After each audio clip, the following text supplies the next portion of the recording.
उस समय के लोग घर या भवनों में नहीं, गुफाओं में रहते थे। वो कंदमूल और शिकार के जानवरों का मांस खाते। ये आदि मानव तस्वीरें बनाना जानते थे। नुकीले पत्थर और लकड़ी के कूंचे से वो गुफाओं की दीवारों पर जानवरों के चित्र बनाते। जंगली जानवरों के प्रति आदि मानव को भय और श्रद्धा दोनों रहे होंगे, और शुरू में इनकी आराधना भी होती होगी। फिर भित्ति चित्रों में मनुष्य के आकार भी बनने लगे, जो टोने टोटके जैसे थे। साथ में नृत्य और प्रथाएं भी होती, ताकि शिकार में सफलता मिले। सभ्यता की ओर इंसान का पहला कदम रहा झुंड या टुकड़ी बनाकर शिकार करना और साथ मिलकर बांटना। हर इंसान को पहले झुंड के बारे में सोचना होता था, फिर खुद के बारे में। झुंड या कबीला किसी खतरे में पड़ता तो हर एक को एकजुट होकर लड़ना होता। कोई शख्स झुंड के कामों में पीछे रहता तो उसे खदेड़ कर बाहर कर दिया जाता।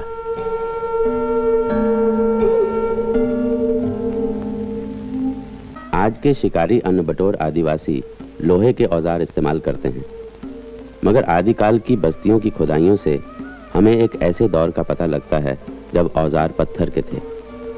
खुरचने, काटने, चीरने के पत्थर, तीरों के फल, कुल्हाड़ी और चाकू जैसे पत्थर। इनमें से कई औजारों पर लकड़ी बांधकर इस्तेमाल में लाया जाता होगा, जैसे तीर के फल। जो लोग ये औजार इस्तेमाल करते थे वो पूर्व पाषाण युग के कहलाते हैं, क्योंकि वो पाषाण यानी पत्थर के औजार और हथियार काम में लाते थे। पूर्व पाषाण युग खत्म होते होते दुनिया का मौसम गर्मा गया। बर्फानी नदियों की जगह घने जंगल उगने लगे थे। इन जंगलों में रहने वालों की नस्ल भी नई थी। उन्हें उत्तर पाषाण युग के आदमी कहते हैं। इस नस्ल की सबसे अहम दरियाफ्त थी खेती बाड़ी, जिससे इंसान को काफी आराम मिला और नई इजादों के लिए ज्यादा समय। मिट्टी के बर्तन बनने शुरू हुए, जिनकी मदद से खाना पकाया जाता था। पत्थर के औजार पहले से उम्दा बनने लगे। भेड़, बकरी, कुत्ता, गाय जैसे जानवर पाले जाने लगे। कपड़े की बुनाई शुरू हुई। इन लोगों ने अब झोपड़ियों या कच्चे घरों में रहना शुरू किया। खेती बाड़ी का एक दिलचस्प नतीजा यह हुआ कि लोग गांव और नगर बसाने लगे। बड़ी नदियों के किनारे या जरखेज वादियों में आबादियां बसना शुरू हुई, जहां पानी और खाने की कमी न थी। जरूरत से ज्यादा अनाज भंडारों में जमा हुआ। ये अतिरिक्त मूल्य की शुरुआत थी। लोगों को सोच विचार का ज्यादा समय मिला, व्यापार होने लगा, कला और दस्तकारी में उन्नति हुई। पाकिस्तान में कोटडीजी और राजस्थान में कालीबंगन जैसे कई स्थानों में उस विकसित ग्रामीण सभ्यता के सबूत मिलते हैं, जो धीरे धीरे नगर सभ्यता में बदल रही थी। किसी नगर सभ्यता के विकास के लिए जिन शर्तों का पूरा होना जरूरी है, वो हैं खपत से ज्यादा पैदावार, व्यापार प्रणाली, माल लाने ले जाने के आसान तरीके, आकार और नाप तौल के नियम, माल की बिक्री के लिए चांदी, सोने, अनाज या सिक्कों का इस्तेमाल, कायदे कानून पर चलने वाला धर्म और खास तरतीब से बनी इमारतें। और इन शर्तों के पूरा होने पर ही सिंधु घाटी सभ्यता का विकास हुआ। ये पुरानी भारतीय संस्कृति आज के भारत की तहजीब का आधार है।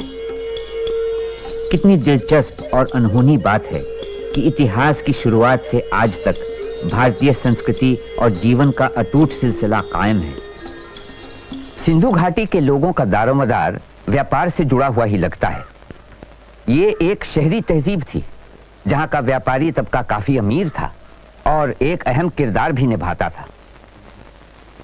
सड़कों के किनारे छोटी छोटी दुकानें हुआ करती थीं, बिल्कुल आज के हिंदुस्तानी बाजारों की तरह।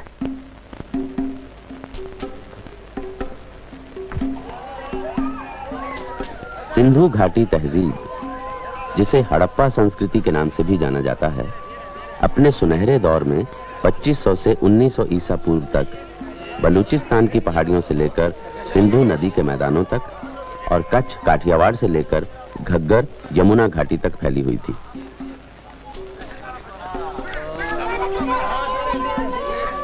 सिंधु के मैदानों पर मोहनजोदड़ो और हड़प्पा का अधिकार था। लोथल काठियावाड़ की राजधानी थी, कालीबंगन पूर्वी प्रांत का मुख्य शहर था और डाबरकोट पश्चिमी प्रांत का। सिंधु सभ्यता का असर उसकी सीमाओं से बाहर पश्चिम और मध्य एशिया तक में महसूस किया गया।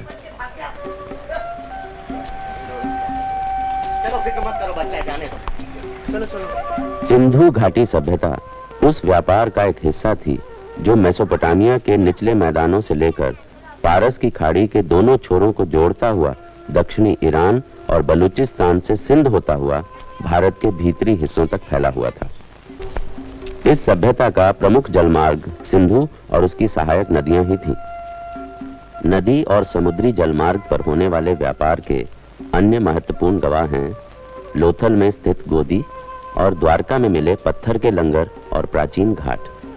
अकाद के राजा सरगोन के जमाने में लोथल और मोहनजोदड़ो से कीमती पत्थरों की मालाएं, मणि, मोती आदि, हाथी दांत और शंख वगैरह से बनी चीजें और शायद कपास की चीजें भी पश्चिम एशिया के शहरों को निर्यात की जाती थीं।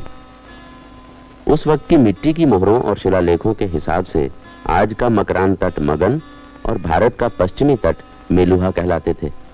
भारत से पाल वाली नावें अकाद की खाड़ी तक चलती थीं। मेलुहा से आते जहाज, मगन से आते जहाज, दिलमन से आते जहाज, अकाद के बंदरगाह का सबने छू लिया किनारा है।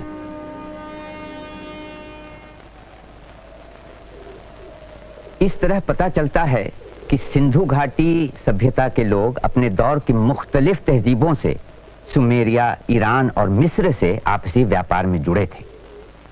लगता है सिंधु तहजीब के शहरों के कारीगर ज्यादातर विदेशी बाजारों के लिए ही सामान बनाते थे। सामान की खरीद फरोख्त के लिए किसी मुद्रा का इस्तेमाल होता था या नहीं, इसके बारे में ठीक से बता पाना मुश्किल है। मकानों से सटे हुए बड़े गोदामों से अंदाज लगाया जा सकता है कि ये सौदागरों के मकान हैं। तादाद और मकान की बनावट से पता चलता है कि उस दौर का सौदागर तबका कितना ताकतवर और खुशहाल रहा होगा। इनके खंडहरों में सोने चांदी के जेवरात, कीमती पत्थर, पिटे हुए तांबे के बर्तन, धातु के औजार और हथियार मिले हैं। मोहनजोदड़ो और हड़प्पा के नगरों में अंतरराष्ट्रीय व्यापार की मंडियां थीं, जहां जगह जगह से आया माल साफ होकर छंटकर बांधा जाता था और फिर आगे भेजा जाता था।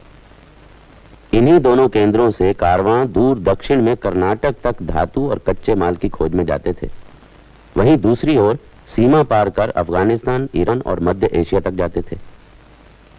जैसे आजकल की मंडियों में माल को बांधकर बाहर भेजा जाता है और पहचान के लिए उस पर निशान लगाए जाते हैं, सिंधु सभ्यता की मोहरें भी शायद ऐसे ही इस्तेमाल होती होंगी। मोहरों पर बने ज्यादातर प्रतीक पशुओं के हैं। सिंधु सभ्यता व्यापार पर निर्भर थी, मगर व्यापारी मुनाफा कहां से कमाता? वो कौन सा बल था जिसने उस स्पष्ट वर्ग विभाजन को बनाए रखा जो व्यापार के पनपने के लिए जरूरी था? आम जनता पर व्यवस्था के नियंत्रण का अंदाजा मंदिर और पुजारी वर्ग की शक्ति से लगाया जा सकता है। हालांकि उस वक्त की विशाल देव प्रतिमाएं तो नहीं मिलती, फिर भी हमारे यहाँ टीलों पर मेसोपोटामिया के जिगरात मंदिर जैसी इमारतें हैं।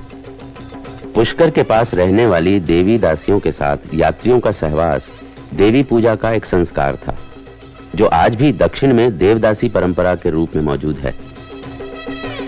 खंडरों में बड़ी संख्या में मिलने वाली मूर्तियां आज भी भारत के कई हिस्सों में पूजी जाने वाली मूर्तियों से मिलती जुलती हैं। सिंधु घाटी में विशाल मूर्तियों और देव प्रतिमाओं के न मिलने की वजह हो सकती है जीवित देवियों की पूजा, जो अब भी नेपाल में होती है। कहने का मतलब यह है कि धर्म प्रधानता ही सिंधु घाटी सभ्यता को 500 साल तक जीवित रख सके।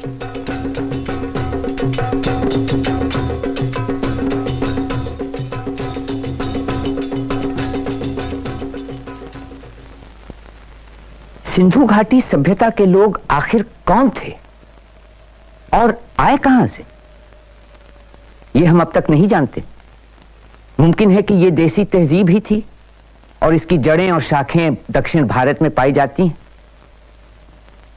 मंदिर, देवी पूजा और मूर्तियों की आराधना पुराने वैदिक धर्म में नहीं पाए जाते और संभव है कि ये सब अवैदिक जन प्रथाओं की देखा देखी बाद के हिंदू धर्म में अपनाए गए। आखिर क्या हुआ सिंधु घाटी तहजीब को? यह कैसे खत्म हो गई? कुछ लोग कहते हैं कि इस तहजीब का खात्मा किसी हादसे की वजह से हुआ, या फिर आबो हवा का बदलाव जिसकी वजह से चारों ओर रेगिस्तान फैल गया। देखा जाए तो मौसम के बदलने का असर कुछ ही भागों पर हुआ होगा, जबकि यह तहजीब सिंधु से गंगा तक फैली थी। शायद इस सभ्यता के अंत का कारण इसके व्यापार का पतन होगा। एक और मत यह है कि लगभग 4000 साल पहले आर्यों के फैलाव की वजह से सिंधु सभ्यता धीरे धीरे नष्ट हो गई। आर्यों ने सिंधु वासियों द्वारा नदियों पर बनाए सारे बांध तोड़कर उनकी खेती का आधार ही मिटा दिया। वेदों में जगह जगह जिक्र आता है कि इंद्र ने उन जलधाराओं को मुक्त करवाया जिन्हें असुरों ने बांध रखा था। राक्षस ऊबड़ खाबड़ जमीन पर काले सर्प सा लेटा था। जब इंद्र ने अपने अंग भंग करने वाले शस्त्र से उस पर प्रहार किया, तब नदियों का प्रवाह रुक गया, धरती डोलने लगी, बड़ी बड़ी चट्टानें और पत्थर रथ के पहियों से लुढ़कने लगे और बंधी हुई समस्त जलधाराएं छूटकर दैत्य के लेटे हुए शरीर पर बहने लगी। ये सभ्यता अचानक नहीं मर गई जैसा कि पहले माना जाता था। उसे अपने स्वरूप में परिवर्तनों के दौर से गुजरना पड़ा। 1600 से 1900 ईसा पूर्व का ये परिवर्तित रूप वाला दौर उत्तरकालीन हड़प्पा के नाम से जाना जाता है। इसके बाद आर्यों का फैलाव हुआ और जैसा कि इतिहास में होता आया है, उन्होंने पुरानी सभ्यता के प्रभाव को धीरे धीरे स्वीकारा और उसके कई पहलू अपना लिए।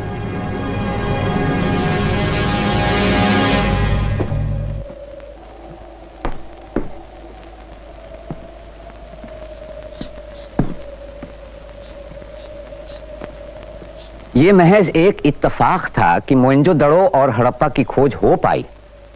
इसमें कोई शक नहीं कि हिंदुस्तान में पुराने शहर और प्राचीन आलार अभी तक जमींदोज हैं।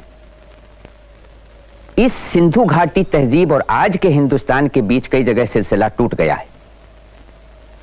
उन टूटी कड़ियों के बारे में हम बहुत कम जानते हैं, फिर भी एक मुसलसल रिश्ता बनता चला आ रहा है वक्त के साथ साथ लगातार, जो आज के हिंदुस्तान को 6-7 हजार साल पुराने माजी से जोड़ता है, जबकि सिंधु घाटी तहजीब का आगाज हुआ होगा। हमें वाकई हैरत होती है कि मोहनजोदड़ो और हड़प्पा में कितनी सारी चीजें हैं, जैसे वेशभूषा और दस्तकारी, जिनमें हमें आज की रिवायतों और रहन सहन की झलक मिलती है।